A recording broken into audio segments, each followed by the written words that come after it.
crowds round you gathered in the midst of the storm. Is your ship tossed and battered? Are you weary and worn? Don't lose hope, someone's praying for you this very day, and peace be still is already on the way. Someone is praying for you. Someone is praying for you.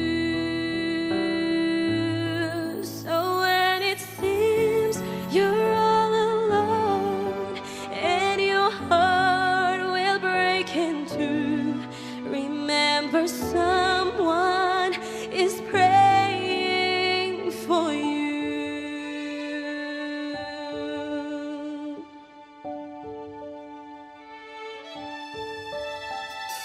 Someone is praying for you. Someone is praying for you. So when it seems you're all alone and your heart will break in two, remember someone is praying for you.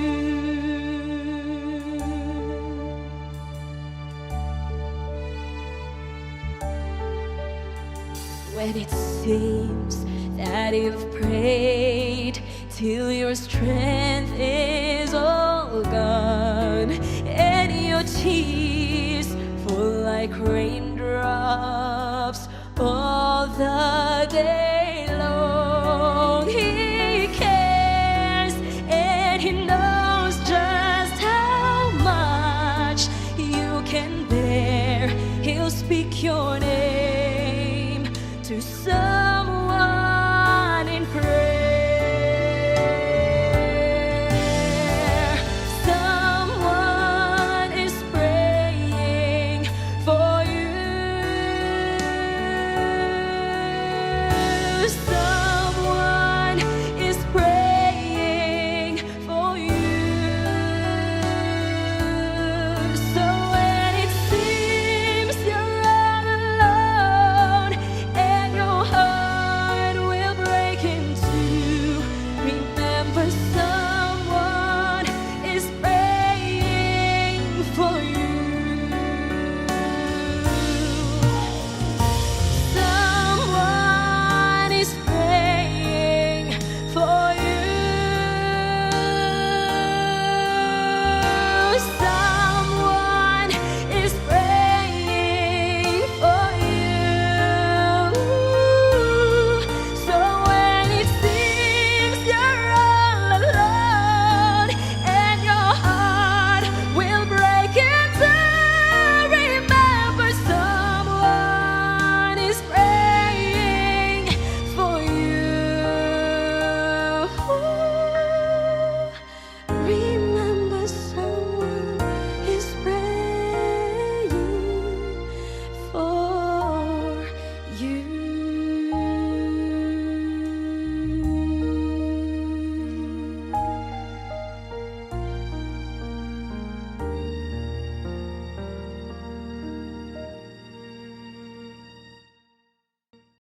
Selamat pagi dan selamat hari Sabat pada kita semua. Terima kasih karena masih lagi bersama-sama dalam live streaming Gereja kita Pineng Adventist Hospital Church. Jadi sebelum kita memulakan acara sekolah Sabat kita pada hari ini, kita akan memuji nama Tuhan dengan menyanyikan beberapa buah lagu. Sebelum itu saya suka untuk mengongsikan satu ayat dalam Yeremia 17 ayat 7. Diberkatilah orang yang mengandalkan Tuhan, yang menaruh harapannya pada Tuhan. Jadi sekarang mari kita nyanyi lagu kita yang pertama, You Are My All in All.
my all in all.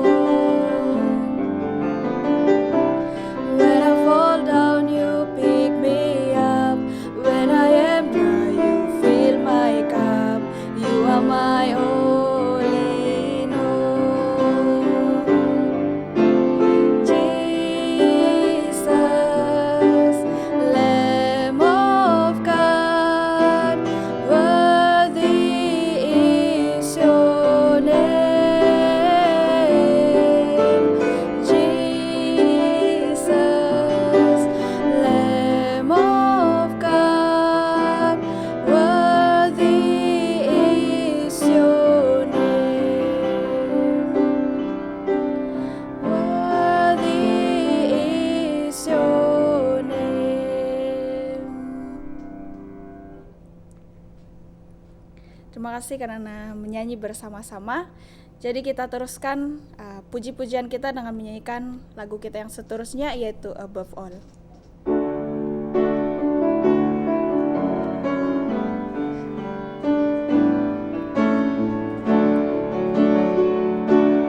Above all powers, above all kings, above all nature and all created things, above all wisdom and all the ways of man, you were here before the world began. Above all kingdoms, above all thrones, above all wonders the world has ever known, above all wealth and treasures of the earth, there's no way to measure what you are.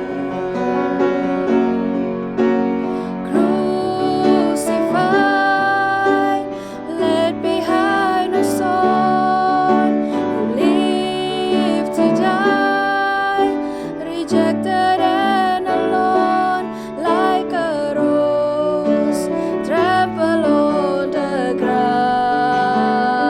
You took the fall and thought of me above all.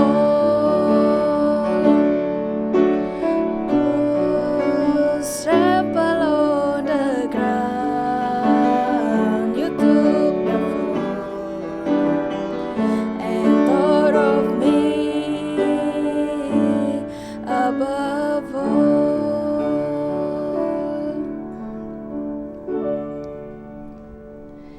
Terima kasih karena menyanyi bersama-sama. Mari kita semua teruskan dengan menyanyikan lagu pembuka kita, yaitu Heart of Worship.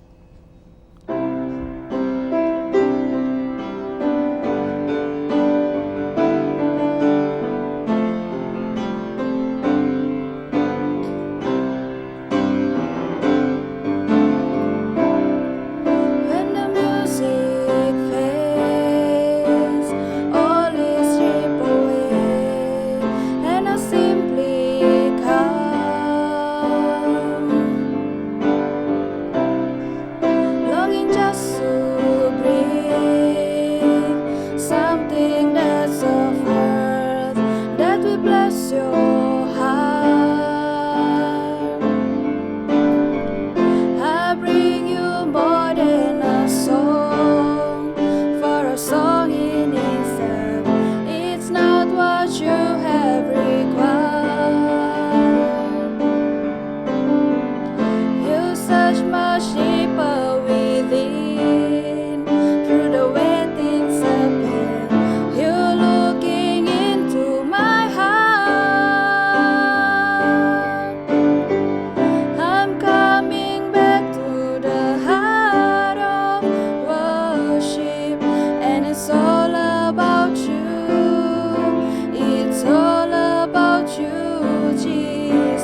Sekarang saya jemput kita semua untuk berdoa bersama.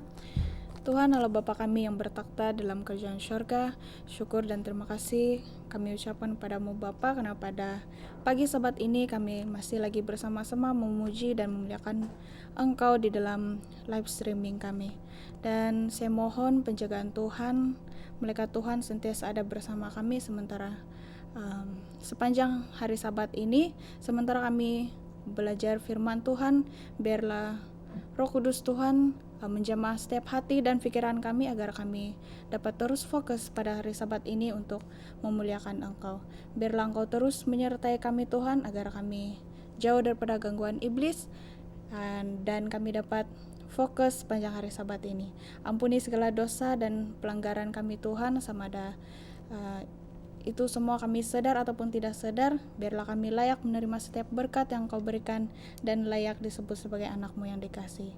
Terima kasih Tuhan, Engkau bersedia mendengar dan menjawab doa kami.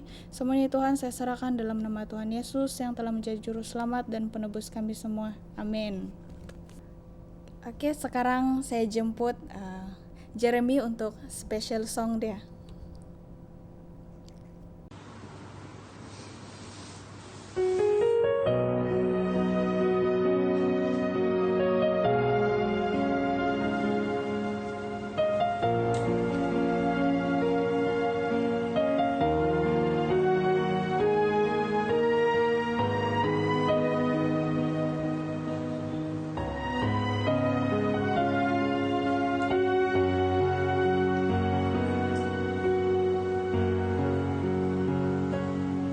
Seperti mentari yang bersinar,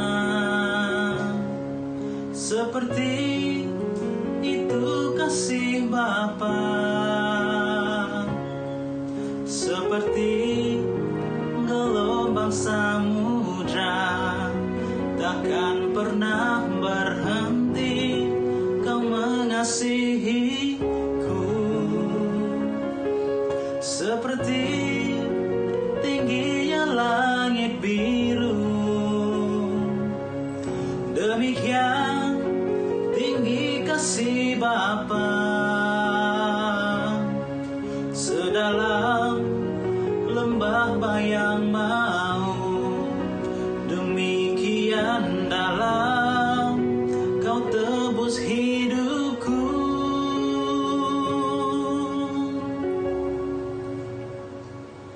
Kasih-Mu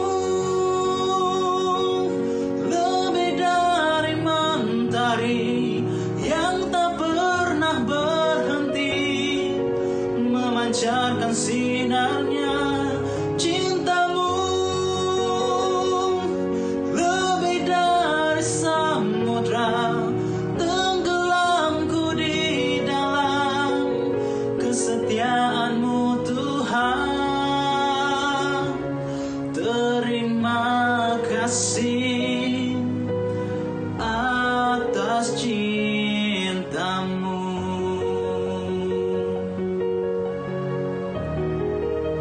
Ku kagum akan cinta-Mu, ku kagum akan kasih-Mu yang tak pernah berhenti. Wow, kasih-Mu lebih dari mentari yang tak pernah berhenti memancarkan sinarnya. Cinta-Mu lebih dari samudra, tenggelamku di dalam kesetiaan-Mu Tuhan. Terima kasih atas cinta-Mu.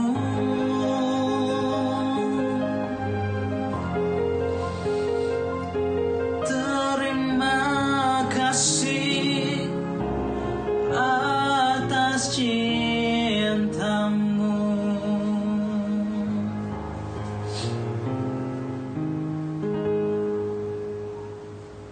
Terima kasih Jeremy karena menyampaikan lagu dengan begitu indah sekali. Jadi sekarang saya jemput yang sudah bersedia untuk Sabbath School Lesson. Saya berikan masa ini kepada Winnie Rita. Shalom dan puji Tuhan. Kita bersyukur kerana kita dapat memasuki pelajaran sekolah Sabat kita pada Sabat yang ketiga pada hari ini, yaitu yang bertajuk Pandangan Yesus dan Para Rasul terhadap Alkitab. Pada hari ini saya sangat gembira dan berterima kasih kerana saya ditemani oleh dua orang teman saya, yaitu Saudara Alexander dan juga Saudara Rayson dalam perbincangan sekolah Sabat. Sebelum kita mula, mari kita sama-sama tunduk kepala dan saya pimpin di dalam doa. Bapa di syurga, terima kasih kerana Engkau sangat baik dan pasti menolong kami dalam perbincangan sekolah Sabat kami pada Sabat ini. Dalam nama Yesus Kristus kami berdoa. Amin. Mari kita mulai pelajaran sekolah Sabat kita pada hari ini dengan ayat hafalan di dalam Matius 4 ayat 4. Tetapi Yesus menjawab, ada tertulis, manusia hidup bukan dari roti saja, tetapi dari setiap firman yang keluar dari mulut Tuhan. Saudara, Alkitab tidak wujud seperti yang kita kenal saat ini. Ketika Yesus memulahkan pelayanannya di dunia ini, perjanjian baru belum ditulis. Oleh itu, kita dapat mengatakan bahwa Alkitab, Yesus dan para rasul adalah perjanjian lama. Bahagian Alkitab ini dikenal sebagai kitab suci. Yang menjadi masalahnya di sini, saudara, ada orang yang mempersoalkan kebenaran atau autoriti kitab ini.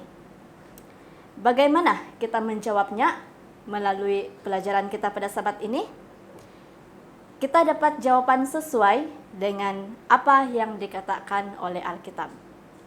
Mari kita pergi kepada soalan pertama kita untuk dibincangkan. Kalau kita berbalik kepada ayat hafalan kita dalam Matius 4 ayat 4, di sana ada mengatakan ada tertulis. Kalau kita rujuk di dalam Matius 4 ayat 7 dan juga 4 ayat 10, di sana juga ada mengatakan ada tertulis. Nah, apa makna ada tertulis di sini nih saudara? Pastinya ada sesuatu yang Yesus ingin sampaikan kepada kita. Saya suka untuk bertanyakan pendapat daripada saudara Alex. Apa yang kita boleh pelajari daripada kisah Yesus dicobai iblis di padang gurun? Bagaimana dia menggunakan Alkitab sebagai alat pelindung daripada kuasa bahaya.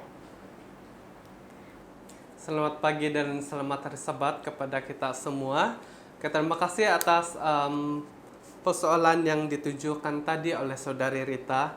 Oke, mari kita lihat serba sedikit tentang cerita Yesus ketika dia dicobai di padang gurun. Oke, ketika Yesus di dalam keadaan lemah, dia berpuasa selama 40 hari dan 40 malam di padang gurun, iblis telah datang untuk mencobai Yesus. Dan Yesus telah dicobai oleh iblis sebanyak 3 kali. Yang pertama, iblis tersebut mencobai Yesus untuk menjadikan batu itu menjadi roti sebagai makanan. Dan yang keduanya, setan coba menjatuhkan Yesus lagi dengan menyuruh Yesus untuk mencobai Tuhan. Dan yang ketiga, setan ataupun si iblis menyuruh Yesus untuk menyembah dia. Tapi apa yang dijawab oleh Yesus di dalam setiap pencobaan tersebut? Di dalam 3 pencobaan, Yesus menjawab si iblis dengan menggunakan ayat Alkitab, di mana Yesus tidak menggunakan ayat yang berbelit-belit ataupun mempunyai jawaban yang panjang, tapi Yesus hanya menggunakan ayat Alkitab yang ringkas tetapi mendalam daripada kitab suci. Oke.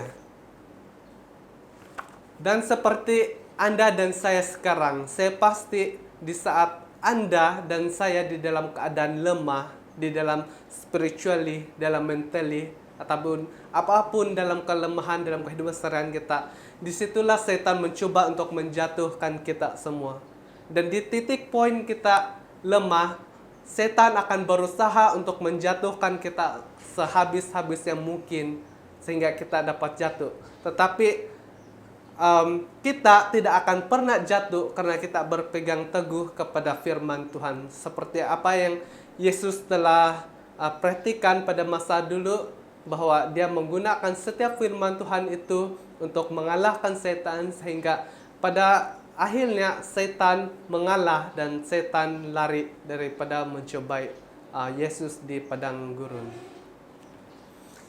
Oke, saya percaya untuk soalan pertama ini, saya sedikit ataupun sebanyak pendapat ini boleh membantu kita semua di dalam memahami ataupun di dalam menjawab persoalan ini. Oke, yang seterusnya. Bagaimana kita menggunakan bagaimana kita menggunakan ayat Alkitab ini di dalam menjadi pelindungan kita ketika di dalam bahaya seperti kisah Yesus tadi. Oke, saya percaya Anda dan saya mempunyai mungkin beberapa ayat Alkitab yang menjadi kekuatan kita, menjadi penghiburan kita di saat kita bersedih. Dan mungkin ayat Alkitab itu juga membawa kita untuk lebih teguh, ataupun ayat Alkitab itu menjadi pegangan kita dalam kehidupan seharian kita. Dan di saat Anda dan saya di dalam keadaan yang lemah, ingat bagaimana Yesus ketika dahulu dicobai di padang gurun. Gunakan ayat ataupun firman Tuhan di dalam kehidupan kita. Percaya akan firman Tuhan, karena dengan adanya percaya dan iman kita terhadap apa yang Tuhan firmankan kepada kita, sesungguhnya Tuhan akan bertindak dan Tuhan akan bekerja. Saya suka untuk mengongsikan kepada kita satu ayat Alkitab ataupun firman Tuhan di dalam Alkitab. Terdapat dalam Efesus 6 ayat 16. Bukakan Alkitab Anda, Efesus 6 ayat 16. Saya bacakan. Dalam segala keadaan, pergunakanlah perisai iman. Sebab perisai itu kamu akan dapat memadamkan semua panah api dari si jahat ataupun si iblis. Jadi ketika Anda di dalam keadaan seperti Yesus tadi, ketika Anda dalam lemah, ingat bahwa firman Tuhan ini sangat besar kuasanya. Dan mari kita terus percaya kepada Tuhan dan berpegang teguh kepada firman Tuhan, maka iblis akan lari dan akan berputus asa untuk menjatuhkan kita. Terima kasih. Saya rasa ini saja yang akan saya kongsikan ataupun menjawab soalan Saudari Rita tadi. Amin, dan terima kasih di atas perkongsian pendapat oleh Saudara Alex sebentar tadi. Kita teruskan kepada soalan yang kedua. Oke. Yesus dan para rasul melihat kitab suci sebagai panduan yang penting yang dapat memimpin kita di dalam kehidupan ini.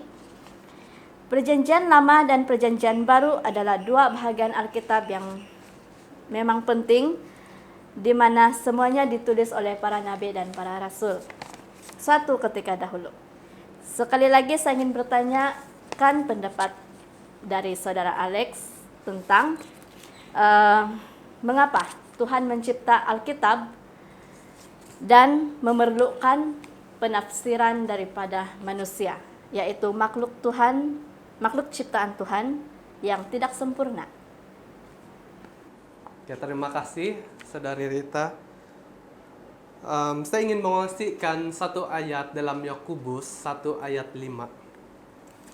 Tetapi apabila di antara kamu ada yang kekurangan hikmat, hendaklah ia memintanya kepada Allah, yang memberikan kepada semua orang dengan murah hati dan tidak berbangkit-bangkit, maka hal itu akan diberikan kepadanya. Persoalan tadi, kenapa Tuhan memberikan Alkitab ini kepada kita, tetapi memerlukan manusia untuk mentafsirnya? Oke, sesungguhnya Anda dan saya, kita ialah manusia berdosa. Dan manusia tidak dapat menafsirkan Alkitab ini dengan ilmu pengetahuannya sendiri, ataupun berdasarkan pengertian dia sendiri. Di saat kita menyerahkan hati dan pikiran kepada Tuhan untuk kita memahami apakah ayat-ayat Alkitab ini, mungkin ramai di antara kita yang tidak paham apa maksud ayat ini, apa yang Tuhan coba sampaikan untuk kita semua. Di saat Anda tidak tahu apa jawabannya, berlutut dan berdoa kepada Tuhan dan memohon Tuhan untuk mencurahkan Roh Kudus-Nya kepada Anda dan saya untuk mengertikan ayat Alkitab ini sendiri. Sebab sesungguhnya sekiranya kita bersandar kepada pengetahuan kita sendiri, kita memang tidak akan dapat memahami ataupun mentafsirkan firman Tuhan ini. Tapi apabila kita menyerahkan pikiran kita, hati kita kepada Tuhan, dan menjemput Roh Kudus untuk bekerja di dalam kehidupan kita, disitulah setiap anggota badan kita akan bertindak. Tangan, mata, pikiran, hati, ia akan berubah melalui Roh Kudus Tuhan. Dan kita juga akan dapat memahami apa yang Tuhan coba sampaikan kepada kita. Dan kita dapat mengongsikan firman itu tersebut kepada rekan-rekan kita, kepada keluarga kita, dan kepada orang yang belum mengenali Tuhan. Dan satu lagi ayat Alkitab yang saya ingin kongsikan kepada kita, yaitu terdapat dalam Amsal 3 ayat 5. Amsal 3 ayat 5 berbunyi seperti ini. Percayalah kepada Tuhan dengan segenap hatimu, dan janganlah bersandar kepada pengertianmu sendiri. Saya harap apa yang saya kongsikan ini ataupun pendapat yang saya kongsikan kepada kita semua akan membantu kita di dalam bertumbuh di dalam Tuhan, dan seterusnya akan menguatkan iman kita semua. Terima kasih dan selamat sabat. Terima kasih atas jawabannya Saudara Alex. Mari kita teruskan lagi pembelajaran kita pada sabat ini. Pengetahuan intelektual atau sarjana atau kedoktoran dalam bidang teologi tidak cukup untuk mengetahui kebenaran dan mengenal Tuhan. Orang Saduki dan Farisi adalah sarjana kitab Perjanjian Lama.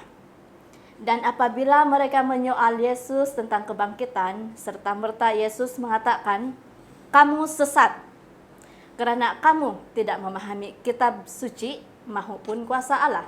Ini ada dikatakan di dalam Matius 22 ayat 29. Ellen G. White juga ada menyebut dalam buku tulisannya Signs of the Times bahwa orang sekarang ataupun zaman sekarang menganggap diri mereka lebih bijak daripada firman Tuhan, bahkan lebih bijak daripada Tuhan. Mereka menguji perkataan itu dengan ide-ide mereka sendiri dari sains dan alam, dan jika sesuatu daripada hal itu tidak bersesuaian dengan ide sains mereka, maka hal itu otomatis ditolak sebagai hal yang tidak boleh dipercayai. Jika Yesus, para penulis Injil, dan Paulus memandang kitab suci Perjanjian Lama sebagai firman Tuhan, apa yang seharusnya hal ini beritahukan kepada kita sekarang tentang mengapa banyak pandangan modern mengenai Alkitab hari ini salah, dan mengapa kita tidak seharusnya menerima hujah-hujah tersebut? Saudara Resen mungkin ada perkongsian pendapat tentang soalan ini. Shalom saudara. Jika Yesus dan para penulis Alkitab memandang kitab suci Perjanjian Lama sebagai firman Allah, mengapa pandangan modern menolaknya?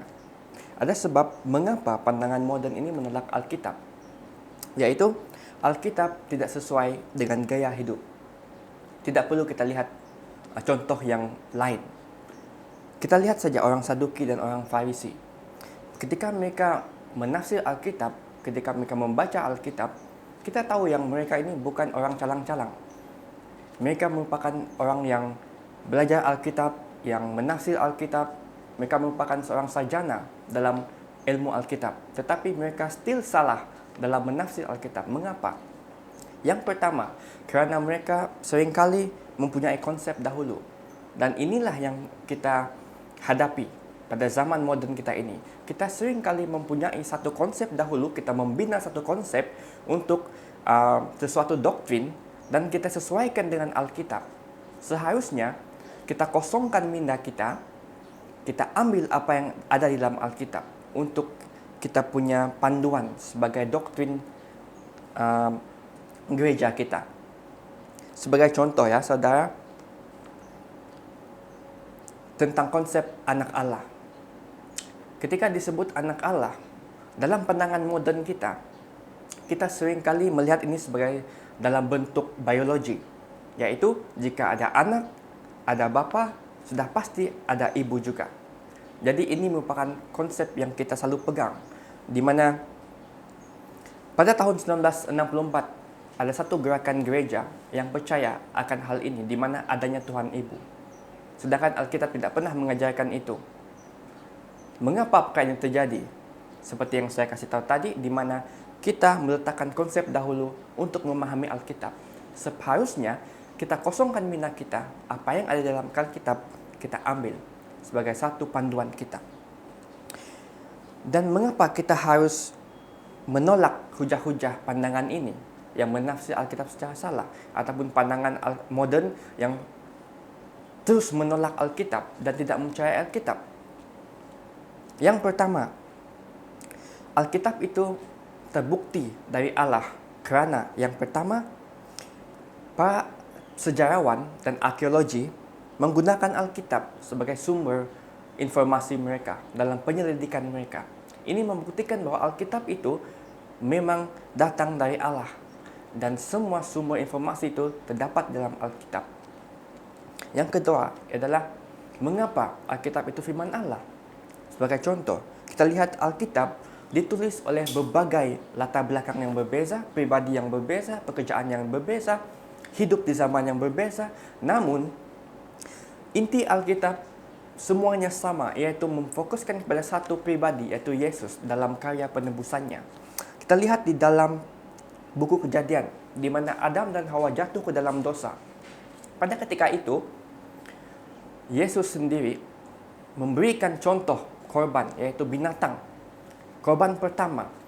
Dan kulit daripada binatang itu menjadi pakaian untuk Adam dan Hawa. Ini merupakan satu simbolik di mana Yesuslah yang berkorban untuk kita.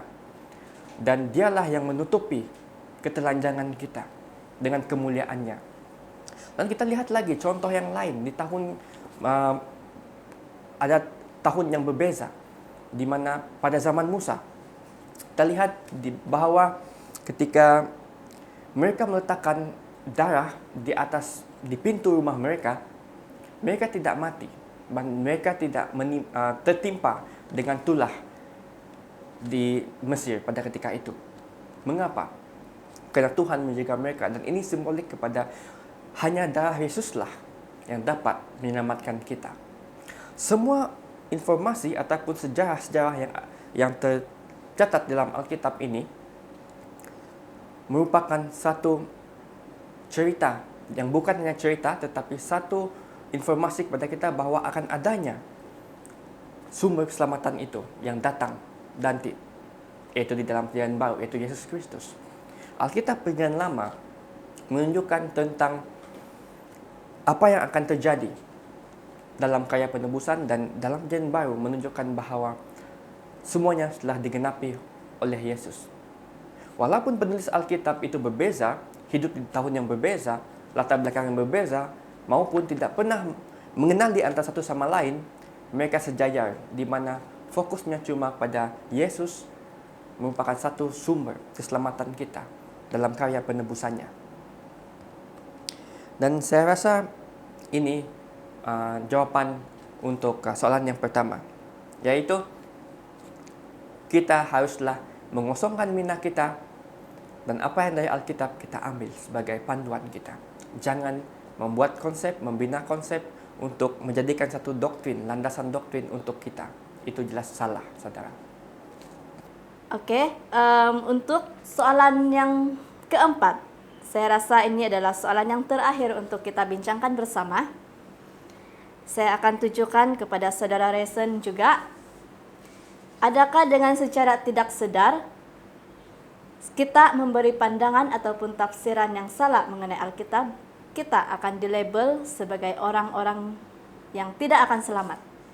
Dan untuk soalan yang kedua, adakah dengan secara tidak sadar kita memberi pandangan atau tafsiran yang salah tentang Alkitab, kita dilabel sebagai orang-orang yang tidak akan selamat?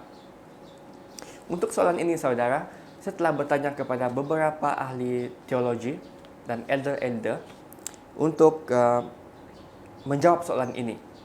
Jadi, saya rumuskan semua jawapan mereka, di mana soal keselamatan ini bukanlah urusan saya dan saudara. Kerana bukan kita yang memegang buku kehidupan itu. Kita tidak tahu. Cuma Tuhan yang tahu. Tetapi di sini kita dapat menegur jika kita melihat saudara kita yang lain menafsir Alkitab atau mempunyai pandangan yang berbeza. Kita seharusnya tidak boleh mengurangi atau menambahkan apa yang ada di dalam Alkitab. Seharusnya apa yang ada dalam kitab itulah yang kita ambil. Kita tidak boleh menambahkan ataupun mengurangkan sedikit pun, ataupun menambahkan sebanyak-banyak yang mungkin, semaunya kita, yang kelihatan benar tapi sebenarnya menyimpang. Seperti orang Saduki dan Farisi. Mereka merupakan sarjana. Mereka mengkaji Alkitab, tetapi mereka salah. Kata Yesus kepada mereka, kamu sesat kerana kamu tidak mengenal, kamu tidak mengerti kitab suci. Bagi pandangan orang Saduki dan orang Farisi, mereka percaya bahawa Mesias yang mereka percaya akan datang adalah Mesias yang mungkin kelihatan gagah perkasa, yang kaya raya, yang membebaskan mereka daripada orang Romawi. Tetapi Mesias yang datang adalah Mesias yang melayani dan bukan untuk dilayani. Dan Mesias itu bukan saja menyelamatkan mereka daripada perhambaan Romawi, tetapi perhambaan dosa. Jadi di sini silapnya kita. Kita berhentilah mempunyai konsep dahulu untuk memahami Alkitab. Kita harus berdasarkan Alkitab itu sendiri sebagai sumber inspirasi kita. Kerana Alkitab itu diilhamkan oleh Allah sendiri. Dan janganlah kita menafsir Alkitab sesuka hati mengikut apa yang kita mau. Kerana itu akan menyimpang jalan kita, dan jika kita mengajar pada orang lain yang salah, ini akan lebih buruk lagi. Sekian, terima kasih. Amin. Dan terima kasih di atas semua pendapat dan juga perkongsian pendapat yang sangat luar biasa yang kita telah dengar sebentar tadi. Sebagai kesimpulan daripada pelajaran kita pada Sabat ini, Yesus menunjukkan kepada kita bahawa Alkitab ada kuasa ataupun authority. Alkitab adalah panduan hidup yang terbaik. Oleh itu bagi kita yang ada Alkitab, bahawa kita seharusnya yakin seperti mana Yesus mempercayai Alkitab sebagai Alkitab yang benar, maka kita sebagai umatnya juga haruslah menerima dan meyakini bahawa Alkitab itu adalah firman Tuhan, yaitu datang daripada Tuhan kita yang hidup. Terima kasih di atas semua masa saudara dan saudari. Terima kasih di atas penglibatan Anda dalam perbincangan Sekolah Sabat pada hari ini. Semoga Tuhan memberkati kita semua. Bagi menutup kita punya perbincangan Sekolah Sabat pada hari ini, saya jemput saudara Resen untuk memimpin kita di dalam doa. Mari kita berdoa. Tuhan Allah Bapa kami yang bertata dalam kerajaan syurga, Tuhan, terima kasih kerana Engkau telah memimpin kami dalam acara sekolah sahabat kami ini, Tuhan. Walaupun kami tidak dapat berkumpul secara jasmani, Tuhan, tapi kami percaya kami beribadah di dalam nama Engkau, di dalam virtual ni, Tuhan. Kami mendapat impak di mana kami mempelajari tentang firman-Mu. Kami telah mendapat satu mesej yang sangat berguna, di mana kami haruslah menggunakan Roh Kudus sebagai ilham kami untuk menafsir Alkitab, Tuhan. Tuhan, terima kasih kerana Engkau telah memimpin kami dan menyelamatkan kami. Dan kami percaya hanya dengan kuasa darah Engkau kami dapat selamat. Kami berdoa, Tuhan, supaya Engkau sentiasa juga menjaga kesihatan kami. Dan ampunilah segala dosa dan kesilapan kami, Tuhan. Kami serahkan doa ini dalam nama Yesus Kristus yang menjadi juru selamat kami. Amin.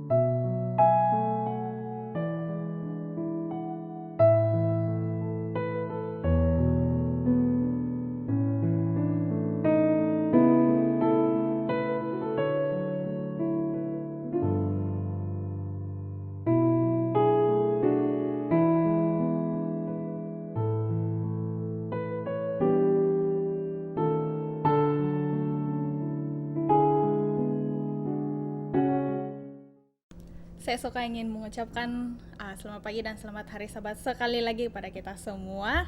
Terima kasih karena masih bersama-sama dalam live streaming gereja kita, dan kita akan meneruskan acara Sabat kita kepada Divine Service. Jadi sebelum kita mendengar firman Tuhan, mari kita bersama-sama menyanyikan beberapa buah lagu memuji nama Tuhan. Sebelum itu saya suka untuk membacakan satu ayat Alkitab dalam Isaiah 30 verse 21. Whether you turn to the right or to the left, your ears will hear a voice behind you saying, "This is the way, walk in it." Jadi untuk lagu kita yang pertama, mari kita bersama-sama menyanyikan lagu dalam SD Hymnal 361, Hark This the Shepherd Voice I Hear. Away.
kasih karena menyanyi bersama-sama. Mari kita teruskan memuji nama Tuhan dan menyanyikan lagu kita yang seterusnya, All Hail the Power of Jesus Name, SD Hymnal 229.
Terima kasih karena menyanyi bersama-sama.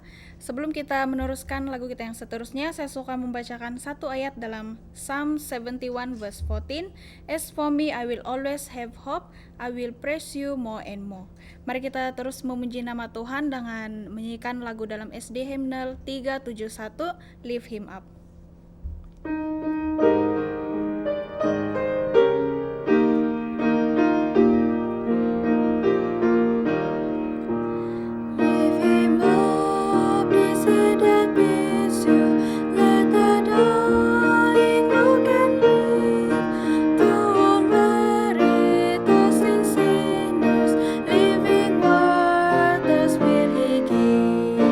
And the one so meek and lowly, yet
kasih karena menyanyi dengan begitu indah dan bersemangat.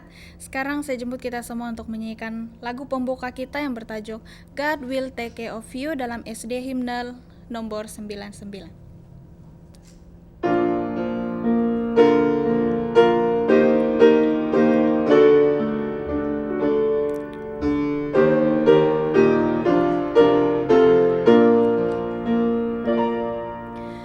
Without despair, whatever betide, God will take care of you. Beneath His wings of love abide, God will take care of you. God will take care of you through every day or all the way. He will take care of you. God will take care of you. Through days of toil when your heart don't fail, God will take care of you. When angels fears your path assail, God will take care of you. God will take care of you through every day or all the way.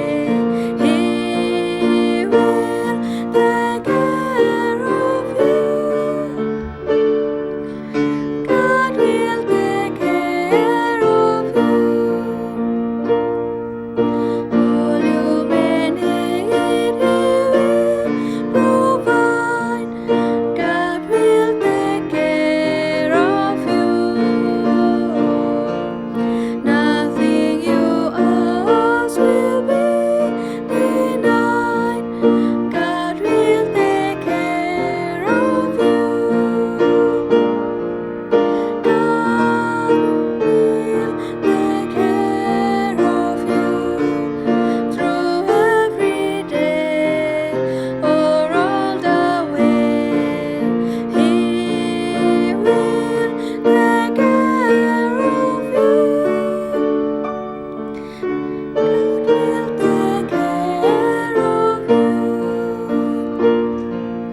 No matter what may be the days, God will take care of you.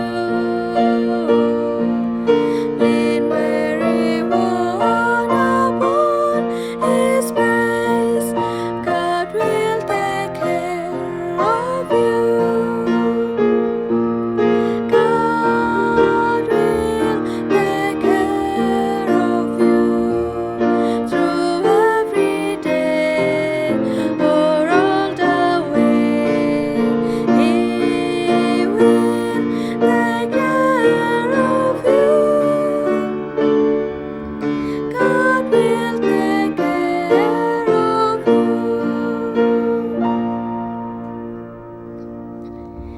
Saya jemput kita semua untuk tunduk kepala dan saya akan pimpin kita dalam doa. Tuhan Allah Bapa kami yang bertata di dalam kerajaan syurga, kami mengucap syukur dan berterima kasih atas penjagaan Tuhan sepanjang Sabat School kami sebentar tadi, dan pada saat ini kami dapat bersama-sama kembali dalam Divine Service kami. Saya mohon Tuhan menyertai kami sepanjang Divine Service kami, mengirimkan malaikat-Mu untuk sentiasa ada bersama dengan kami, dan juga Roh Suci-Mu untuk hadir dalam hati dan pikiran kami, agar apa saja yang akan kami dengar sebentar nanti, biarlah semua itu datang daripada Engkau, dan kami yang mendengar mendapat berkat, dan semua itu dapat kami gunakan dalam kehidupan kami sehari-hari. Biarlah Engkau terus menyertai kami, agar kami sentiasa selamat dan jauh dari gangguan iblis. Dan Tuhan, terima kasih karena Engkau terus mengasihi kami, ampuni segala dosa dan pelanggaran kami, biarlah kami layak disebut sebagai anak-anak-Mu yang dikasihi dan layak menerima setiap berkat yang Engkau berikan kepada kami. Terima kasih Tuhan, Engkau bersedia mendengar dan menjawab doa ini. Semua ini saya minta dan serahkan dalam nama Tuhan Yesus yang telah menjadi juru selamat dan penebus kami semua. Amin. Oke, pada saat ini kita sangat diberkati karena kita akan mendengar firman Tuhan yang akan disampaikan dari sebuah lagu, dan masa dan tempat ini saya serahkan kepada Luini dan juga Joanna.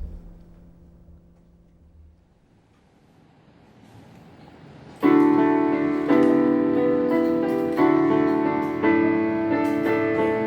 so weary, lost at first sight.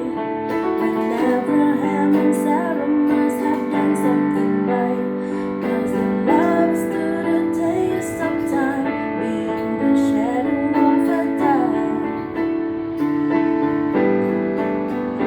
And there's Boaz walking in his land.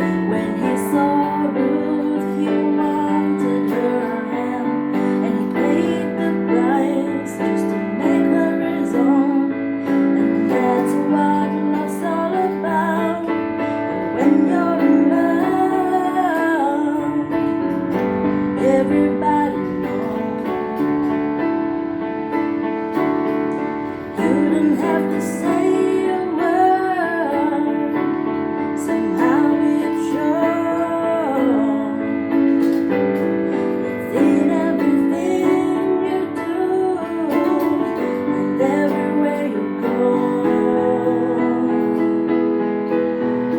When you're in love, everybody knows.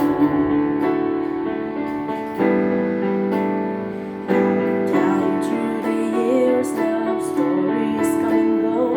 The greatest love story that's ever been told. It's a picture of a perfect love at the highest price.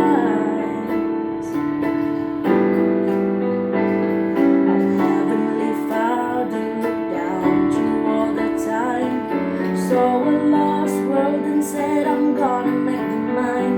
And He gave up His Son, and He paid the price. And because of His love, we have life. When you're in love, everybody knows. You don't have to say a word, somehow it shows. It's in everything you do and everywhere you go. When you're in love, everybody knows. When you're in love, everybody knows. You don't have to say a word, somehow it shows. It's in everything you do and everywhere you go. When you're in love, everybody knows. When you're in love, everybody knows. When you're in love, everybody knows.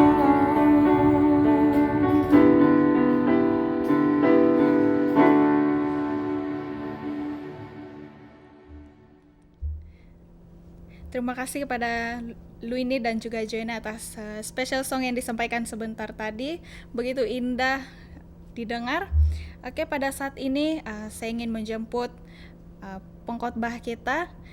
Pengkhotbah kita pada Sabat ini tidak asing lagi. Saya rasa semua kita sudah pun kenal dia, karena bagi saya sendiri dia seorang yang sangat friendly.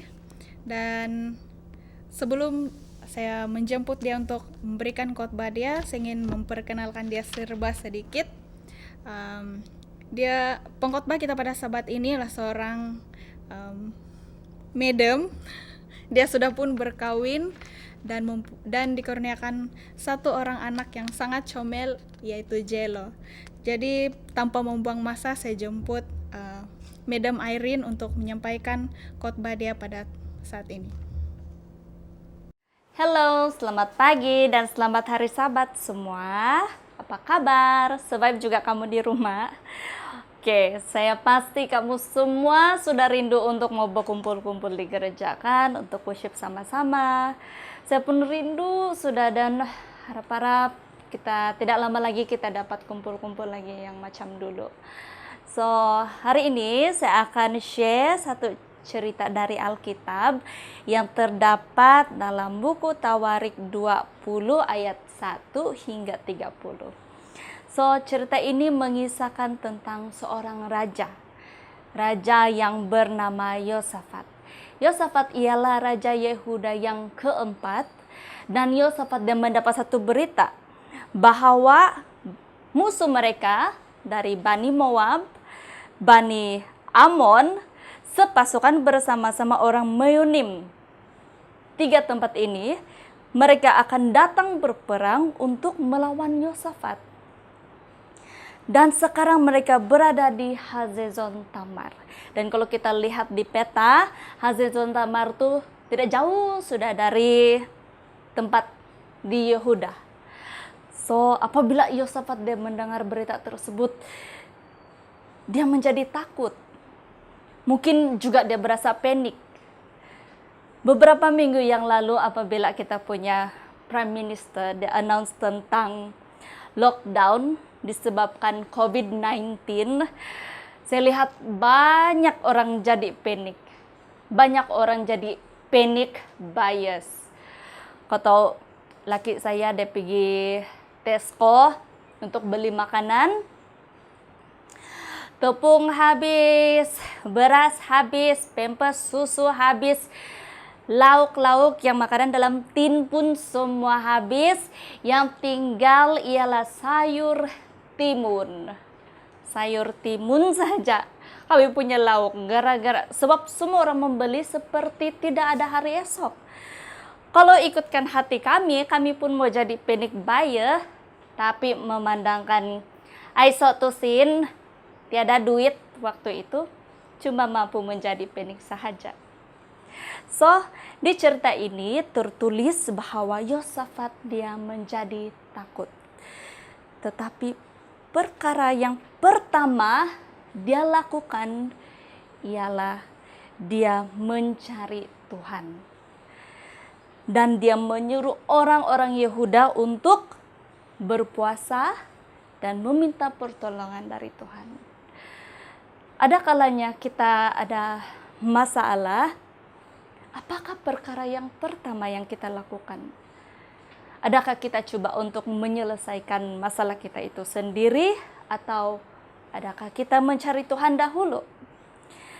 Tetapi Yosafat dia memilih untuk mencari Tuhan. Dalam 2 Tawarik 20 ayat 5, Yosafat dia berdiri di tengah-tengah jemaah Yehuda dan Yerusalem di rumah Tuhan, dan dia berdoa. Dalam doa itu dia acknowledge dengan kuasa Tuhan. Tuhan yang telah menyelamatkan mereka daripada penyakit, daripada malapetaka, daripada lapar. Dan dia juga berdoa, dia bilang, Tuhan, kami tidak mempunyai kekuatan untuk hadapi askar yang besar ini yang mau datang menyerang kami. Kami tidak tahu apa yang harus kami lakukan, tetapi mata kami tertuju kepadamu.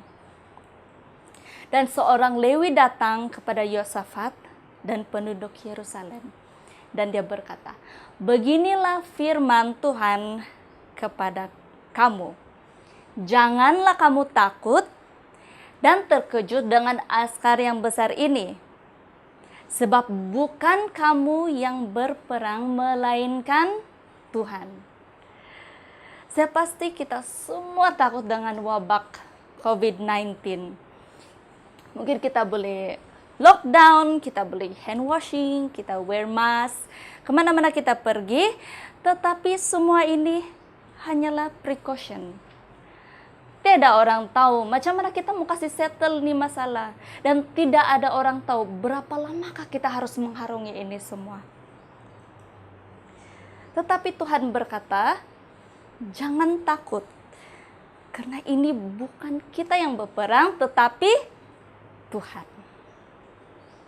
So, keesokan harinya, pagi-pagi mereka menuju ke padang gurun Tekoa. Ketika hendak berangkat, Yosafat berdiri dan berkata, "Dengarlah, hai Yehuda dan penduduk Yerusalem. Percayalah kepada Tuhan Allahmu dan kamu akan tetap teguh.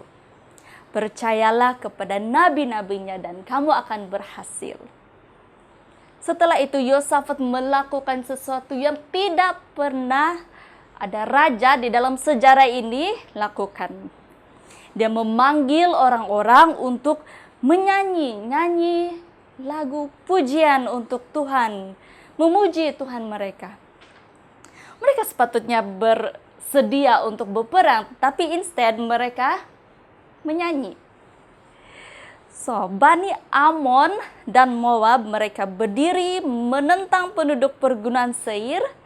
Setelah memusnahkan penduduk di situ, mereka saling membunuh sesama sendiri. Apabila orang Yehuda datang dan tiba di tempat tersebut, yang mereka nampak hanyalah bangkai-bangkai di tanah. Lalu Yosafat turun dan menjara barang-barang ternak, harta, dan barang-barang berharga. Barang-barang yang mereka rampas itu lebih banyak daripada barang yang mereka boleh bawa. Dan mereka mengambil masa selama 3 hari untuk menjara barang. Dan lihat bagaimana Tuhan boleh tukar sesuatu yang menakutkan menjadi satu berkat. Pada hari keempat, mereka memuji Tuhan di lembah pujian. Dan di sanalah mereka memuji Tuhan dan menambahkan tempat tersebut lembah pujian. Dalam Inggrisnya ialah the valley of Barakah atau valley of blessing. Lalu mereka pulang ke Yerusalem dengan sukacita karena Tuhan telah membuat mereka sukacita. Dengan kekalahan musuh mereka, mereka masuk ke Yerusalem dengan gambus dan kecapi dan nafiri menuju ke rumah Tuhan dan kerajaan negeri-negeri lain. Mereka ketakutan karena mereka mendengar bahwa Tuhan yang melawan musuh-musuh Israel. Dan kerajaan Yosafat hidup dengan aman karena Tuhan mengaruniakan keamanan kepadanya di segala penjuru. Sahabat-sahabat, mungkin kita juga sekarang berada di dalam satu peperangan. Peperangan dengan sesuatu yang kita tidak boleh lihat, yaitu COVID-19.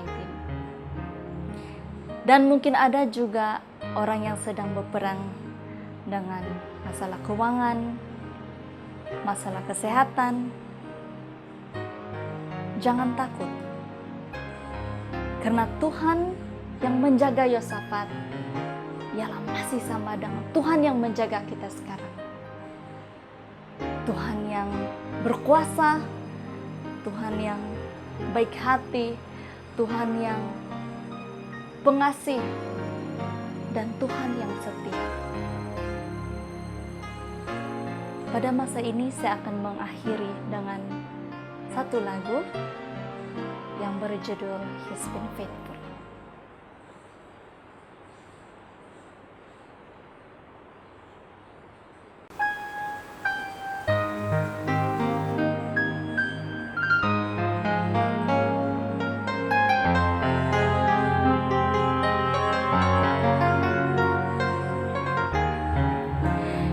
In my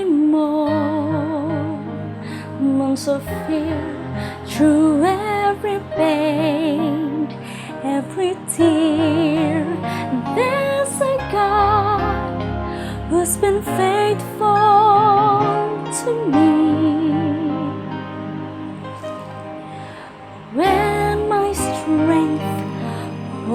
oh God, when my heart had no song, still in love you proved faithful to me. Every word he promised is true. What I thought was impossible, I see my God do. He's been faithful, faithful to me. Looking back, His love and mercy I see. Though in my heart I have questioned, even failed to believe, yet He's been faithful, faithful to me.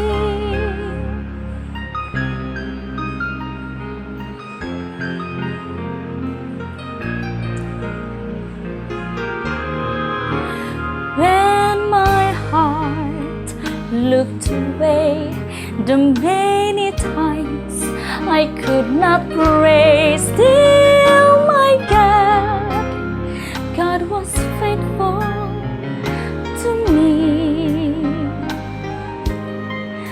The day I spent so selfishly, reaching out for what pleased me, even then God proved faithful to me. Every time I come back to Him, He is waiting with open arms, and I see once again. He's been faithful, faithful to me. Looking back, His love and mercy I see.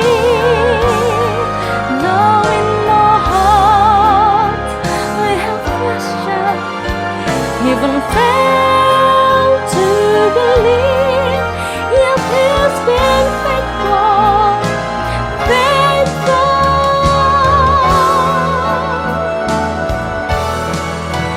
In my heart I have questioned, even failed to believe, yet He's been faithful, faithful. In my heart I have questioned, even failed to believe, yet He's been faithful, faithful to me.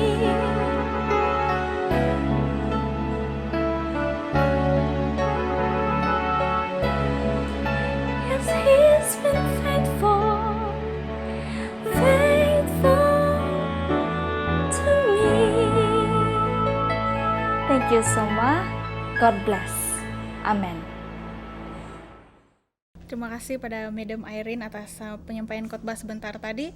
Bagi menyambut acara sabat kita pada sabat ini, saya ingin menjemput kita semua untuk menyanyikan lagu penutup kita, To God Be The Glory, dalam SD Himnal 341.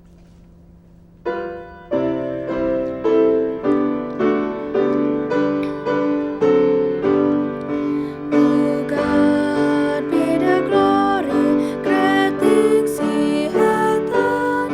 So loved He the world that He gave us His Son, who yielded His life and atonement for sin, and opened the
jemput Madam Irene untuk doa penutup. Oke, mari kita semua berdoa. Dear God in heaven, thank you so much for your love. Thank you for your care. And thank you for taking care of our needs. Lord, teach us not to be afraid, not to be dismayed, because the battle is not ours, but yours. May you forgive the sins that we have done. We surrender all this in Jesus' name. Amen.